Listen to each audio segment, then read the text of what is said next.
नमस्कार दोस्तों, मैं नयन पाटीदार और आप सभी का स्वागत है आपके अपने channel MOM medicine of maths पर। तो दोस्तों, आज की इस वीडियो लेक्चर में हम क्या पढ़ेंगे? दोस्तों, आज की इस वीडियो लेक्चर में हम पढ़ने वाले हैं क्लास 9 की एक्सरसाइज 10.5। जी हाँ दोस्तों, हमने स्टार्ट कर दिया 10.5। अगर आप लेट हो, आपने स्टार्ट नहीं करी है 10.5, फटाफट से जो है वो सॉल्यूशन करें। मेरे वीडियो को देखें, प्रीवियस वीडियोस को फटाफट जल्दी से चुटकियों में सॉल्यूशंस को करें और जो है वो प्रैक्टिस करते हुए आ जाइए हमारे साथ क्वेश्चन नंबर सेकेंड पर। ठीक है, तो जो है वो इस वीडियो में हम क्वेश्चन नंबर सेकेंड और थर्ड जो है वो दोनों कर सकते हैं। ठीक है, यानी कि क्वेश्चन नंबर सेकेंड और थर्ड तो करेंगे ही करेंगे। ठीक है, अगर हुआ तो क्वेश्चन नंबर 4 को है जो इसी वीडियो में हम सोल्व कर लेंगे। ठीक है, तो फिलहाल हम सोल्व करेंगे क्वेश्चन नंबर 2। लेकिन उससे पहले अगर अभी तक आपने मेरे चैनल को सब्सक्राइब नहीं करा है तो चैनल को सब्सक्राइब करके बेल आइकन भी जरूर दबा लीजिएगा, ताकि दोस्तों मैथ से रिलेटेड ऐसे इंटरेस्टिंग वीडियो आपको सबसे पहले मिल सके। ठीक है, तो मेरा दिल से निवेदन है कि जो है वो आप सब्सक्राइब कर ही देना, और आशा करता हूँ आपने अभी तक सब्सक्राइब कर दिया होगा। तो चलिए वीडियो को स्टार्ट करते हैं। Question number second. ठीक है, अ कोड ऑफ अ सर्कल, यहाँ पर मैं आपको बता देता हूँ पढ़ के। ठीक है, पढ़ के बताऊंगा मैं, उसके बाद आपको क्लियर क्वेश्चन को समझाऊंगा। ठीक है, first we have to understood our question, after then we just go for solution. ठीक है, तो क्या कह रहा हूं मैं, क्वेश्चन पर हम पहले ज्यादा ध्यान देंगे उस बावजूद सॉल्यूशन के। ठीक है, तो क्वेश्चन को हम जो है फटाफट पढ़ देंगे। अ कोड of a circle is equal to the radius of a circle. अब फटाफट से मुझे बताना कमेंट करके को जो है वो हमारे रेडियस कितनी है इस क्वेश्चन में, फटाफट आंसर दीजिएगा। इस सर्कल में हाउ मच रेडियस, यानी कि how much radius are there on this circle.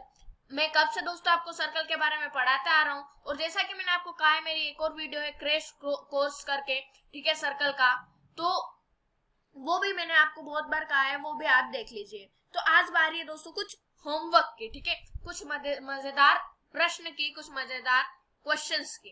तो दोस्तों मैं आपसे पूछ रहा हूँ एक question, how many radius are there in circle. तो फटाफट से कमेंट करके बताना। ठीक है, इतना टाइम दे दिया मैंने आपको।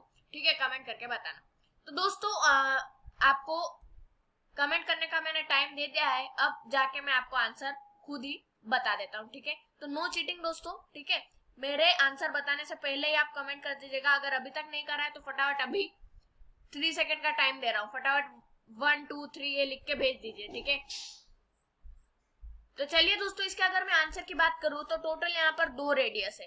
ठीक है, ओ ए और ओ बी। तो क्या कहा है हमें, इज इक्वल, कोड of a circle is equal to the radius of a circle. अब यहाँ पर मुझे बताना कोड का नाम क्या है। ठीक है, ए सी, ए डी, ए बी। ठीक है, इस तरह से मुझे फटाफट कोड का जो है वो नाम कमेंट करके बताइएगा।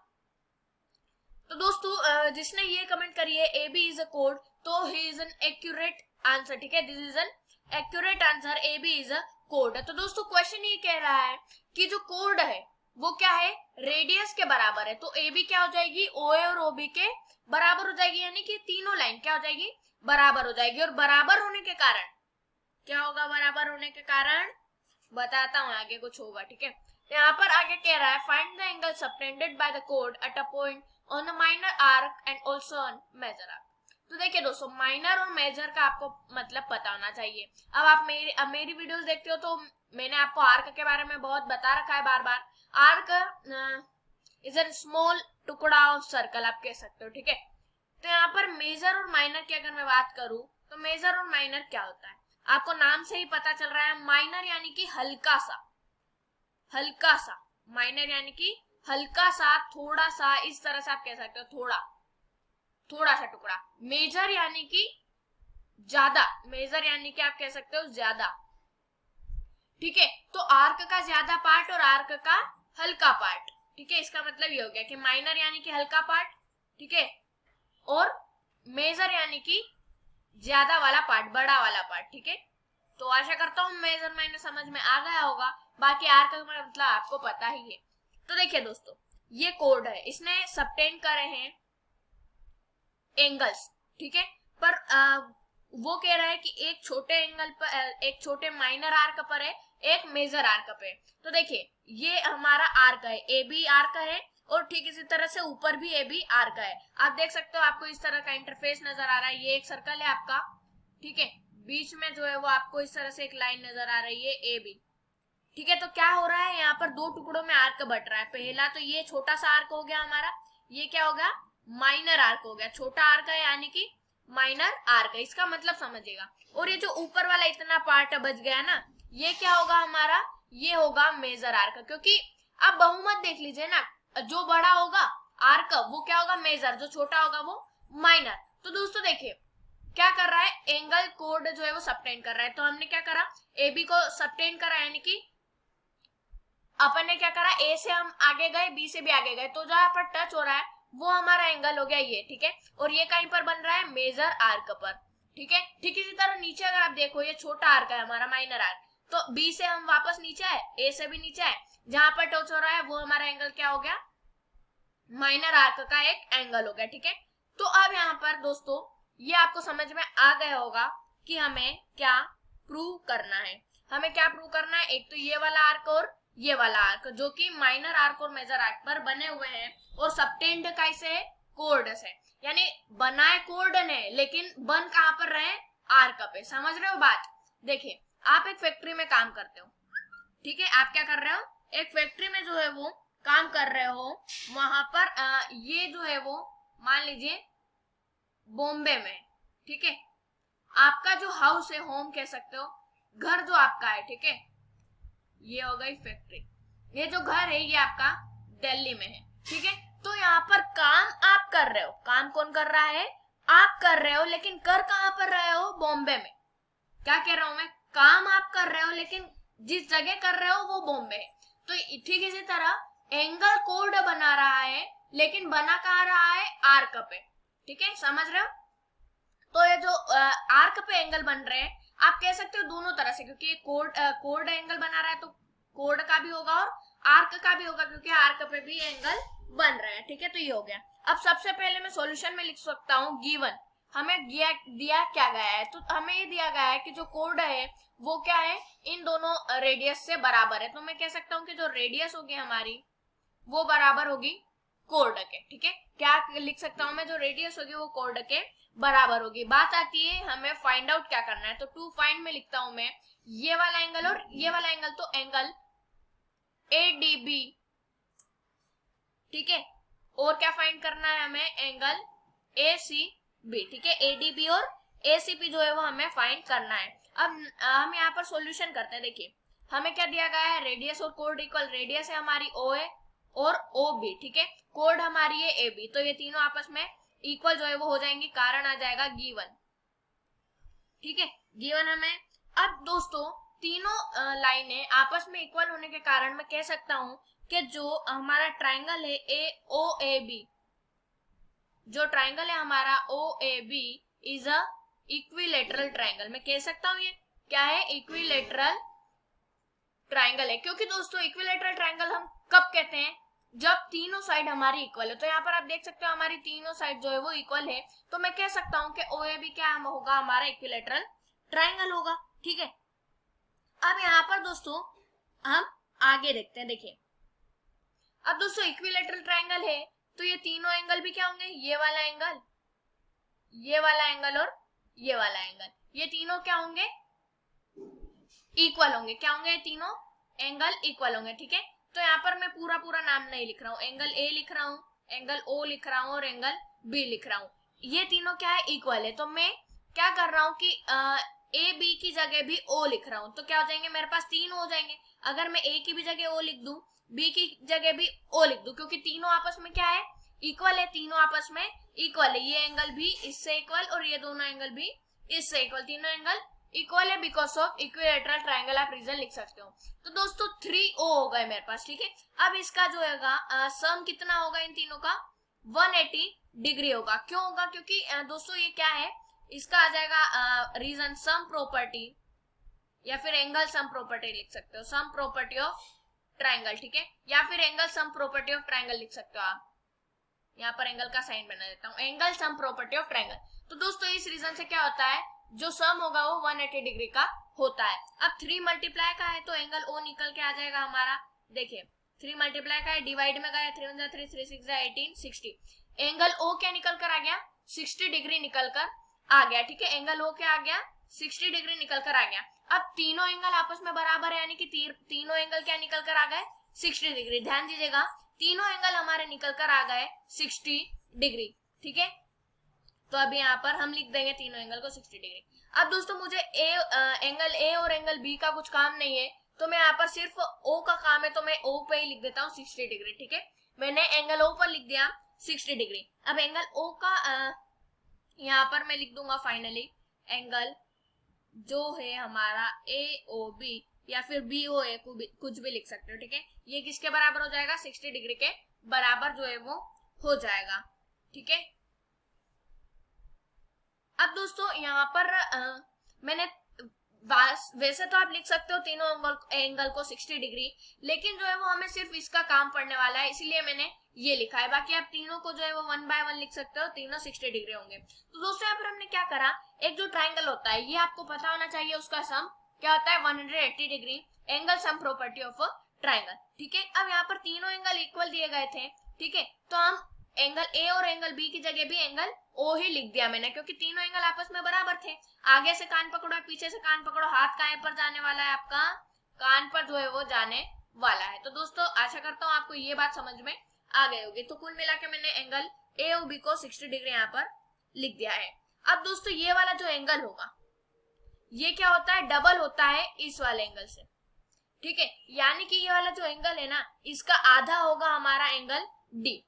क्यों होगा, देखिए ये मैं आपको पढ़ा चुका हूं, ये एक जो है वो यहाँ पर रूल आता है, एक रीजन आएगा इसका, कि जो आर्क से जो एंगल सबटेंड होते हैं, देखिए ये ए बी आर्क है। ठीक है, इसको अगर मैं आगे पहुंचाऊं, सबटेंड करूं, इस आर्क को अगर आगे मैं लाइन पहुंचाऊं, सबटेंड कर दूं, तो क्या होगा, एक डी आर्क बनेगा। ठीक है, और यही इसी आर्क से ओ एंगल भी बन रहा है। क्या बन रहा है, इसी आर्क से ओ एंगल भी जो है वो बन रहा है। तो देखिए दोस्तों, जो सेंटर पे एंगल बनता है वो क्या होता है, डबल होता है और कोई से एंगल से। यानी कि मान लीजिए आपके सामने इस तरह से एक आर्क है। ठीक है, ये सेंटर है, इसको मैंने सबटेंड करा और यहाँ पर एक एंगल बन गया। ठीक है, उसका नाम आ गया एंगल ओ। ठीक है, ठीक इसी तरह इसी आर्क से एक और एंगल बन रहा है, यहाँ पर सबटेंड करा तो यहाँ पर एक और एंगल बन रहा है। ठीक है, तो ये वाला जो एंगल होगा, ठीक है, ये मान लेते हैं डी, ये वाला जो एंगल होगा ये क्या होगा, आधा होगा बजाय इस वाले एंगल से। ठीक है, यानी कि अगर आर्क से सेंटर पे जो एंगल सबटेंड होता है वो डबल होता है, वही सेम आर्क से जो दूसरा वाला एंगल सबटेंड जो है वो होता है। तो मैं यहाँ पर आशा करता हूँ आप समझ गए होंगे। ठीक है, मैं कोशिश करूंगा आपको इसका रीजन प्रोवाइड कराने की। ठीक है, यहाँ पर मैं आपको रीजन जो है वो इसका प्रोवाइड करा देता हूँ। ठीक है, एक बार स्टेटमेंट पढ़ देता हूँ। Angle subtended bye an arc at the centre, क्या कह रहा हूँ, एंगल जो सबटेंड होता है आर्क से, ये जो आर्क है ए बी, इससे कौन सा एंगल सबटेंड हो रहा है, सेंटर में, ये सेंटर है हमारा ओ, यहाँ पर क्या हो रहा है, सबटेंड। सबटेंड यानी कि अगर हम ये आर्क है, इससे अगर आगे जाते हैं, ठीक है, तो जो आर्क जो लाइन टच होती है वो क्या बनता है, हमारा एंगल बनता है। तो ये जो एंगल होगा ये डबल होगा इस वाले एंगल से। तो हम कह सकते हैं, मान लीजिए ये एंगल हमें पता है 60 डिग्री, तो इसका आपको आधा कर देना है, तो आपका एंगल ये वाला निकल कर आ जाएगा। ठीक है, तो स्टेटमेंट पे आता हूं। ठीक है, angle subtended bye an arc at the centre of a circle is double the angle subtended by the same arc, is double the subtended the angle subtended by the same arc.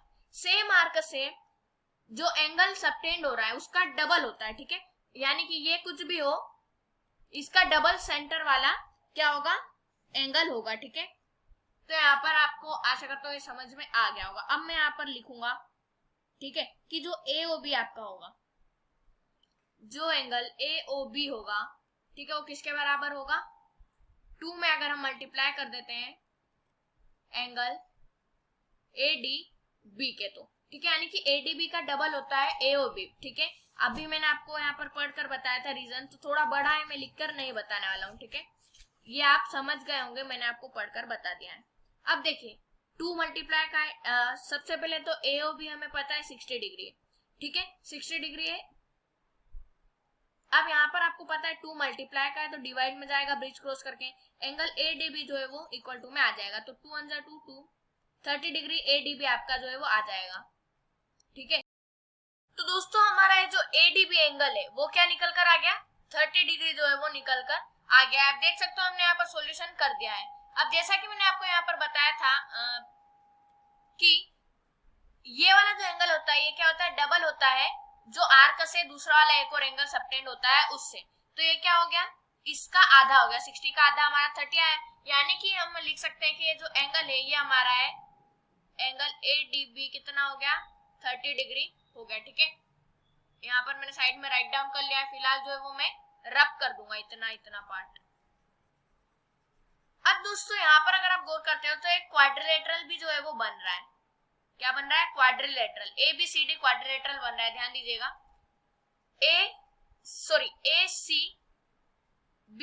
ACBD जो है वो एक quadrilateral बन रहा है, ACBD। ठीक है, तो दोस्तों ये जो क्वाड्रिलेटरल है ACBD ये क्या है, एक कॉन्साइक्लिक है। देखिए, इज अ कॉन्साइक्लिक, इसका मतलब बताता हूँ, यहाँ पर स्पेलिंग चेक कर लेते हैं सही है या गलत, कॉन्साइक्लिक आई थिंक सही है। ठीक है, तो यहाँ पर हम देख लेंगे, यहाँ पर जो है वो स्पेलिंग मिस्टेक है, यहाँ पर मैं सही राइट डाउन कर देता हूँ।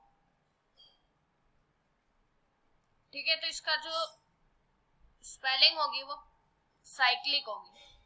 ठीक है, साइक्लिक, ये जो है वो इसका मतलब दोस्तों मैं आपको बता देता हूँ, जो ये क्वाड्रिलेटरल है ACBD is a cyclic quadrilateral. ठीक है, क्या है, साइक्लिक क्वाड्रिलेटरल है। अब साइक्लिक का मतलब क्या होता है, यहाँ पर एक क्वेश्चन आ रहा होगा कि आखिर साइक्लिक का मतलब क्या होता है। तो दोस्तों एक ऐसा क्वाड्रिलेटरल जिसकी वर्टिक्स जो है वो सर्कल पर होती है।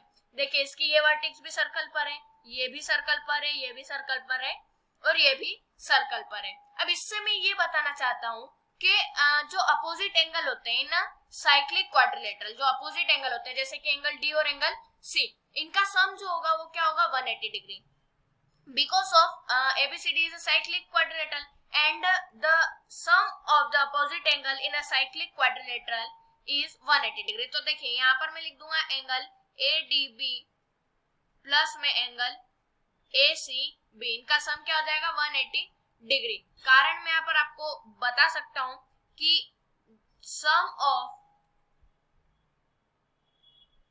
अपोजिट एंगल, ठीक है, सम ऑफ अपोजिट एंगल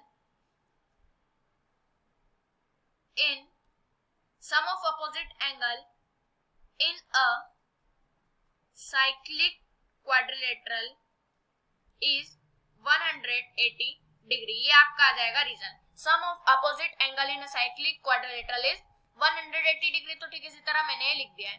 अब जैसा कि आपको पता है हमारा ADB आया था 30 डिग्री, वीडियो को पीछे करके देख सकते हो, हमारा जो एंगल ADB आया है वो आया है 30 डिग्री। तो ADB की जगह मैं क्या लिख दूंगा, 30 डिग्री, एंगल ACB की जगह as it is equal to 180 भी एज इट इज। अब बार बार आपको जो है वो रीजन दोहराना नहीं है, एक बार लिख दिया खूब है। ठीक है, अब जो है वो एंगल ACB निकालने के लिए 30 प्लस का ब्रिज क्रॉस कराना पड़ेगा, माइनस का हो जाएगा, माइनस का 30 डिग्री। एंगल ACB जो है वो आपका निकल कर आ जाएगा 150 डिग्री। आप माइनस करके देख सकते हो 180 माइनस 30 डिग्री को। ठीक है, तो एंगल ACB जो है वो आप देख सकते हो निकल कर आ गया है 150 डिग्री।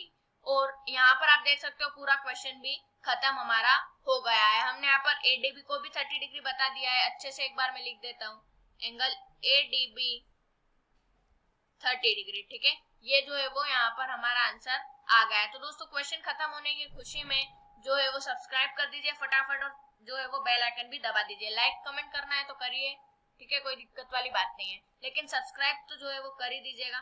ठीक है, आशा करता हूँ सभी ने सब्सक्राइब कर दिया होगा। अब दोस्तों जो है वो हम स्टार्ट करने वाले हैं क्वेश्चन नंबर 3। ठीक है, तो बिना टाइम वेस्ट करे हम क्या क्वेश्चन नंबर 3 पे चले जाते हैं और क्वेश्चन नंबर 3 का सॉल्यूशन कर लेते हैं। तो चलिए चलते हैं क्वेश्चन नंबर 3 की ओर। तो दोस्तों बिना टाइम वेस्ट करे फटाफट से जो है वो क्वेश्चन नंबर 3 को सोल्व कर लेते हैं। दोस्तों बड़े इंटरेस्टिंग जो है वो क्वेश्चन है, ठीक है, मजा आने वाला है। दोस्तों इस तरह के क्वेश्चन जो रहते हैं ना डिग्री वगैरह फाउंड करना, एंगल फाइंड करना, तो इस तरह के क्वेश्चन में कुछ अलग ही मजा आता है। ठीक है, जिसको नहीं आता है वो इस तरह के क्वेश्चन सोल्व करेंगे, ठीक है, बार बार, तब उन्हें पता चल जाएगा, ठीक है। तो जो है वो लगातार निरंतर प्रयास करते रहिए, इसी तरह के क्वेश्चन जो है वो सोल्व करते रहिए, ठीक है, ताकि जो है वो आपको आगे जो है वो टेंशन ना आए, ठीक है। इस तरह के क्वेश्चन जो है वो आराम से सोल्व हो जाए, इसीलिए जो है वो मैं डीप में समझाता हूँ, यही कारण है मेरे बड़ी वीडियो बनाने का, ठीक है। आप अच्छा जो है वो समझेंगे तो अच्छा जो होगा कॉन्सेप्ट क्लियर होगा, ठीक है। तो क्वेश्चन नंबर 3 देख लेते हैं। In the figure angle P Q are is 100। ये जो फिगर है एंगल पी क्यू आर क्या है, 100 है। मैंने ऑलरेडी लिख रखा है, यहाँ पर आप देख सकते हो P Q R equal to 100, ठीक है। यहाँ पर आपको दिख रहा होगा ये वाला एंगल जो है 100 है। Where P Q and R are point on a circle with centre O. P Q R क्या है, सर्कल के एक पॉइंट है, सेंटर है उसका ओ, ठीक है। और हमें फाइंड करना है एंगल ओ पी आर, ये वाला जो एंगल है ना ओ पी आर, ये हमें फाइंड करना है। इसको दोस्तों फाइंड करने से पहले मैं इसे जो है वो एक एंगल का नाम दे दूंगा x, और इसको एक एंगल का नाम दे दूंगा y, ठीक है। x और y जो है मैंने एंगल का नाम यहाँ पर दे दिया है। अब दोस्तों यहाँ पर आपको एक और चीज पता होना चाहिए कि एक ही सर्कल की अगर 10 रेडियस भी क्यों ना हो तो वो आपस में क्या होगी, इक्वल जो है वो होगी, ठीक है। एक सर्कल के अगर 50 रेडियस भी हो तो भी वो आपस में इक्वल होगी। तो यहाँ पर 2 रेडियस है फिलहाल, 50 तो नहीं है, तो यहाँ पर ये और ये लाइन क्या हो जाएगी, आपस में इक्वल हो जाएगी। तो मैं यहाँ पर सॉल्यूशन में लिख सकता हूँ कि जो ओपी होगी वो ओ आर के इक्वल होगी, ठीक है। ओपी जो होगी वो ओ आर के इक्वल होगी, आपको जो है वो पता है क्योंकि रेडियस है तो आपस में इक्वल होगी। अब यहाँ पर मैं लिखूंगा टू फाइंड, ठीक है। इसके और आगे लिख दूंगा कि जो पी क्यू आर है वो है 100, ये सब हमें गिवन है, ठीक है। अब आगे मैं लिखूंगा टू फाइंड में, हमें फाइंड क्लियर कहा गया है आपको कि जो एंगल ओ पी आर है वो आपको भैया फाइंड करना है। जो एंगल ओ पी आर है वो क्या करना है, फाइंड करना है कि आखिर ये कितना, इसका कितना जो है वो एंगल है, ठीक है। तो यहाँ पर जो है वो हम क्या करेंगे, ओ पी आर को बता देंगे, ठीक है। तो दोस्तों क्वेश्चन में आपको यहाँ पर ज्यादा कुछ मेहनत करने की आवश्यकता नहीं है, ठीक है। क्वेश्चन में आपको ऑलरेडी दिया गया है फाइंड ओपीआर, तो यहाँ पर आपको जो है वो परिस्थिति पता चल रही है कि हमें डायरेक्टली जो है वो ओपीआर को फाइंड करना है, ठीक है। यहाँ पर ओपीआर को जो है वो फाइंड करना है, यानी कि इस एंगल को फाइंड करना है, ठीक है। तो यहाँ पर अब हम सॉल्यूशन देखते हैं। देखिए दोस्तों ये जो एक्स एंगल है, ठीक है, एक्स जो एंगल होगा वो इसका डबल होगा, ठीक है। क्यों होगा, क्योंकि पी आर क्या है, एक आर्क है, ये इतना बड़ा क्या है, आर्क है, और आर्क से ये सेंटर पे एक एंगल सबटेंड हो रहा है तो वो डबल होता है यही आर्क से जो दूसरा एंगल सबटेंड होता है उससे, ठीक है। तो पी आर क्या है, एक आर्क है, और ये जो ऊपर आपको दिख रही है ना ये क्या है, एक आर्क है। अब इस आर्क से एक इस तरह से सबटेंड हो रहा है एंगल सेंटर में, ठीक है। तो ये एंगल जो होगा वो डबल होगा बजाय इस एंगल के जो इसी आर्क से बना गया है, सबटेंड हुआ गया है। तो ये क्या हो जाएगा, ये आधा होगा बजाय एक्स एंगल के, ठीक है। तो एक्स एंगल क्या होगा, डबल होगा 100 डिग्री का, ये मैं कह सकता हूँ। इसका आंसर क्या आ जाएगा, सॉरी रीजन क्या आ जाएगा, आपको रीजन यहाँ पर देखने को मिल जाएगा कि जो angle subtended bye an arc at centre is double the angle subtended by the same arc on the other part of the circle. इसका मतलब ये हुआ दोस्तों कि जो आर्क होगी, यहाँ पर आर्क आपको पी आर देखने को मिल रही है, यहाँ से एक एंगल सबटेंड हो रहा है सेंटर में, तो ये एक्स वाला, तो ये क्या होगा, डबल होगा वही आर्क से जो दूसरा एंगल सबटेंड हुआ है उसके। तो पी आर क्या हुआ है, दूसरा एंगल सबटेंड हुआ है पी आर से ही, ठीक है। आप देख सकते हो इस तरह से आपको पी आर देखने को मिल रहा है, यहाँ से एक तो इस तरह से सेंटर में कोण बन रहा है, ठीक है, ये बन रहा है, ये वाला एंगल क्या होगा, एक्स है हमारा, और एक और इस तरह से इसी आर्क से एंगल सबटेंड हो रहा है, ये हमारा 100 डिग्री आपको देखने को मिल जाता है। तो ये जो है ये आधा है इसका, ठीक है। तो अब हम इसका जो है आंसर निकाल लेंगे। अब जिसे इस तरह के क्वेश्चन सोल्व कर रखे होंगे वो चुटकी में बता देगा कि एक्स एंगल जो होगा वो 200 डिग्री होगा, ठीक है। एक्स जो होगा वो क्या होगा, डबल होगा एंगल पी क्यू आर के, क्या होगा, एक्स जो होगा वो डबल होगा एंगल पी क्यू आर के। अब देखिए x इक्वल टू 2 मल्टीप्लाई में एंगल पी क्यू आर हमें पता है, मैंने लिख रखा है 100 डिग्री, ठीक है, 100 डिग्री लिखा। फिर x इक्वल टू अगर 2 में 100 करते हो तो 200 डिग्री आपका निकल कर आ जाएगा।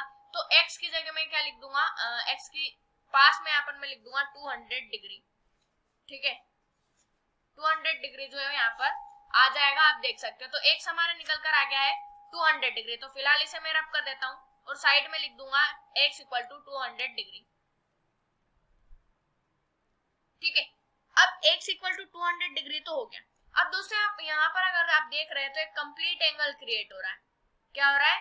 कंप्लीट एंगल क्रिएट हो रहा है। ठीक है, y और x को मिला के। तो अगर मैं x और y को मिला दूं तो कंप्लीट एंगल क्रिएट हो रहा है, यानी कि उसका सम क्या होगा?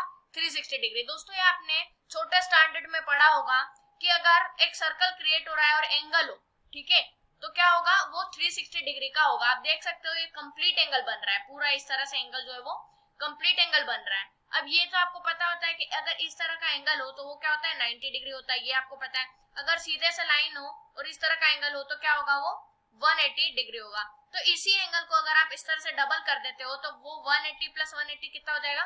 360 डिग्री। यानी कि एक कंप्लीट एंगल का जो सम होता है वो क्या होता है? 360 डिग्री होता है। इसका आपको रीजन लिख देना है सम ऑफ कंप्लीट एंगल या फिर मेजरमेंट ऑफ कंप्लीट एंगल। इस तरह से भी जो है वो आप लिख कर प्रोवाइड कर सकते हो, सम ऑफ कंप्लीट एंगल। ठीक है, अब यहाँ पर एक सम हमें पता है 200 है, हमने यहाँ पर निकाला है। ठीक है, तो यहाँ पर x की जगह 200 डिग्री लिखा, y की जगह y लिखा, बाकी सब कुछ एज इट इज लिख दिया, 360 की जगह 360 डिग्री। अब यहाँ पर 200 को अगर आप देखते हो तो वो प्लस का है, कहीं का है? प्लस का है। ये अगर ब्रिज क्रॉस करके जाता है तो कहीं का हो जाएगा? डिवाइड माइनस का हो जाएगा। तो प्लस के 200 को कर देते हैं माइनस का 200 डिग्री। तो y निकल कर आ जाएगा दोस्तों 160 डिग्री। क्या निकल कर आ गया? y equal to 160 degree. अब दोस्तों जल्दी हमारा आंसर आने वाला है। अब वापस से यही कहूंगा मैं, जिसने इस तरह के क्वेश्चन कर रहे होंगे वो अब ये कहेगा कि ये जो PRO, ये POR वाला जो ट्रायंगल है इसका सम होगा 180 डिग्री और हमें y पता है, तो इसी तरह से ये दोनों क्या हो जाएंगे? हमें पता चल जाएंगे। तो y इक्वल टू 160 डिग्री हमें पता चल गया है। ठीक है, तो y इक्वल टू 160 डिग्री मैंने एकदम साइड में यहाँ पर आपको लिखा हुआ दिख रहा होगा सर्कल के नीचे। अब दोस्तों हमें पता है कि OP OR के बराबर है, OP OR के बराबर है। तो इनके जो अपोजिट एंगल होंगे, इस लाइन के अपोजिट एंगल कौन सा है? ये वाला। सॉरी यहाँ पर रब हो गया। ठीक है, कौन सा वाला एंगल है? ये वाला एंगल है। ठीक है, और इस वाली लाइन के कौन सा अपोजिट एंगल है? ये वाला एंगल है। तो ये दोनों आपस में क्या होंगे? इक्वल होंगे। ठीक है, क्या होंगे? आपस में इक्वल होंगे। ये दोस्तों मैं आपको पढ़ा चुका हूँ ट्राइंगल वाली वीडियो में, एंड में मैंने आपको बताया है जल्दी में। ठीक है, तो वहां पर जो है वो क्या हो रहा है? आपके पास मान लीजिए एक ट्राइंगल है। ठीक है, वहां पर ये और ये वाली लाइन क्या है? इक्वल है। वैसे तो ये समोसा बन गया है, ठीक है, खा मत जाना। ये वाली और मजाक कर रहा था, ये वाली और ये वाली साइड क्या है? इक्वल आपको देखने को मिल रही है। अगर तो इनके जो सामने वाले एंगल होंगे ये और ये, ठीक है, इसके सामने ये वाला एंगल है, इसके सामने ये वाला एंगल है, तो ये दोनों भी आपस में क्या होंगे? इक्वल जो है वो होंगे। ये मैं आपको ऑलरेडी पढ़ा चुका हूँ कई वीडियो में, या जो है वो आया भी है। तो यहाँ पर मैं क्या लिख दूंगा? Angle OPR is equal to angle ORP। ये दोनों आपस में क्या हो जाएंगे? इक्वल जो है वो आपको देखने को मिल जाएंगे। OPR और ORP आपस में इक्वल जो है वो होंगे। अब देखिए, अगर मैं यहाँ पर इसको जो है वो हम साइड में लगा देते हैं, मैं क्या करता हूँ दोस्तों, मेन चीजों को जो है वो साइड में रख देता हूँ ताकि जो है वो जब भी काम आए साइड से हमें मिल जाए। अब ये तो हो गया। ठीक है, अब हम क्या करेंगे? ये जो ट्राइंगल का सम गिनेंगे हम। देखिए, अगर मैं एंगल OPR में प्लस कर दूं एंगल ORP में प्लस कर दूं एंगल Y, ठीक है, तो क्या हो जाएगा? 180 डिग्री का होगा टोटल। क्यों होगा 180 डिग्री का? क्योंकि दोस्तों इसका रीजन आ जाएगा angle sum property of triangle. Angle sum property of triangle, तो यहाँ पर ऑफ बीच में आ गया। ठीक है, angle sum property of triangle जो है इसका रीजन आ जाएगा। आप अच्छे से लिख लीजिएगा, angle sum property of triangle के कारण अगर आप इन तीनों एंगल का सम करते हो तो वो 180 डिग्री आएगा। OPR और ORP पता नहीं है तो इसे मैं क्या लिख सकता हूँ? OPR और ORP की जगह भी मैंने OPR ही लिख दिया। क्यों? क्योंकि ये दोनों आपस में क्या है? इक्वल है। कान आगे से पकड़ो, पीछे से पकड़ो, हाथ कहाँ पर जाएगा? कान पर। तो मैंने क्या करा? दोनों जगह OPR लिख दिया क्योंकि आपस में इक्वल है। Plus Y as it is लिखा, 180 डिग्री एज इट इज लिखा। अब दो OPR हो गए हमारे पास। ठीक है, इक्वल टू y हमें पता है y कितना है हमारा 160 डिग्री, यहाँ पर देख सकते हो आप, इक्वल टू में आ जाएगा आपका 180 डिग्री। ठीक है, सॉरी यहाँ पर प्लस का साइन था, इक्वल का लग गया, यहाँ पर मैं प्लस का साइन कर देता हूं। ठीक है, अब क्या होगा जरा बताना। अब दोस्तों जो OPR सॉरी जो 160 डिग्री है वो प्लस का है, तो वो ब्रिज क्रॉस करके जाएगा तो माइनस का हो जाएगा। ठीक है, कहीं का हो जाएगा, माइनस का जो है वो हो जाएगा। अब 2 OPR मैंने एज इट इज लिखा, इक्वल टू 180 में से 160 माइनस करेंगे तो 20 डिग्री आपके पास निकल कर आएगा। और 2 अब कहीं का है, मल्टीप्लाई का है, तो उसका भी समय आ गया है डिवाइड में होने का, तो 20 डिग्री अपॉन में 2, 2 1 जा 2, 2 10 जा 20, तो एंगल OPR निकल कर आ गया है 10 डिग्री। एंगल OPR निकल कर आ गया है 10 डिग्री। अब दोस्तों अगर OPR 10 डिग्री है, OPR ठीक है ये, तो ORP भी क्या होगा, 10 डिग्री होगा, क्योंकि दोनों आपस में क्या है, इक्वल है। तो यहाँ पर हेंस करके आप लिख सकते हो कि जो एंगल ORP है वो भी क्या होगा, 10 डिग्री ही होगा। तो इसे क्या चलते दोस्तों, हमारा ये वाला क्वेश्चन भी जो है वो खत्म होता है। तो उम्मीद करता हूँ आपको ये वाला क्वेश्चन समझ में आया होगा। ठीक है, यहाँ पर जो है वो हमने OPR निकाल लिया है और यही हमें निकालने का कहा गया था। तो OPR दोस्तों जो है वो आपका 10 डिग्री निकल कर आया है। तो उम्मीद करता हूँ आपको ये क्वेश्चन समझ में आया होगा। ठीक है, अगर वीडियो अच्छी लगी हो तो दोस्तों लाइक करें, कमेंट करें, शेयर करें, चैनल को सब्सक्राइब करना ना भूलें। मिलते हैं अगले वीडियो में, तब तक के लिए जय हिंद, जय भारत, वंदे मातरम।